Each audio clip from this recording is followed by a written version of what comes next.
தூங்கும்போது நீங்களோ இல்ல உங்க ஃப்ரெண்ட்ஸோ யாராவது கொரட்டை விடுறீங்களா? கொரட்டை ஏன் வருது அப்படிங்கிறத என்னைக்காச்சும் யோசிச்சிருக்கீங்களா? அதோட ரீசனை இன்னைக்கு நான் சொல்றேன். ஸோ நம்ம தூங்கும்போது நம்ம கை கால்லாம் எந்த அளவுக்கு ரிலாக்ஸா இருக்கோ அதே மாதிரி சம்டைம்ஸ் நம்மளுடைய ஏர்வே மசில்ஸும் அப்படியே ரிலாக்ஸ் ஆயிடும். ஸோ இந்த மாதிரி இருக்க வேண்டிய மசில்ஸ் இப்படி ஆயிடும்.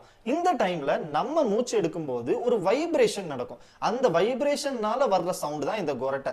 அண்ட் இந்த கொரட்டை வர்றதுக்கான காரணங்கள் என்னன்னா, ஓவர் வெயிட் இருக்கவங்களுக்கு வர்றதுக்கு சான்ஸ் இருக்கு, ஆல்கஹால் கன்சியூம் பண்ணா வர்றதுக்கு சான்ஸ் இருக்கு, சம்டைம்ஸ் நம்ம தூங்கும் போது படுக்கிற பொசிஷன்னால கூட வர்றதுக்கு சான்ஸ் இருக்கு. அண்ட் இந்த கொரட்டை வந்து ரொம்பவே நார்மலான விஷயம் தான். அதை நினைச்சு நம்ம பயப்பட வேண்டிய அவசியம் இல்லை.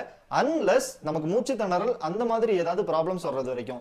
அப்படி வந்தா கண்டிப்பா நீங்க உடனே டாக்டரை கன்சல்ட் பண்ணுங்க. அண்ட் இந்த வீடியோ உங்களுக்கு இன்ஃபர்மேட்டிவா இருந்துச்சுன்னா ஒரு லைக் கொடுத்துருங்க. கொரட்டை விடுற உங்க ஃப்ரெண்டுக்கு ஷேர் பண்ண மறக்காதீங்க.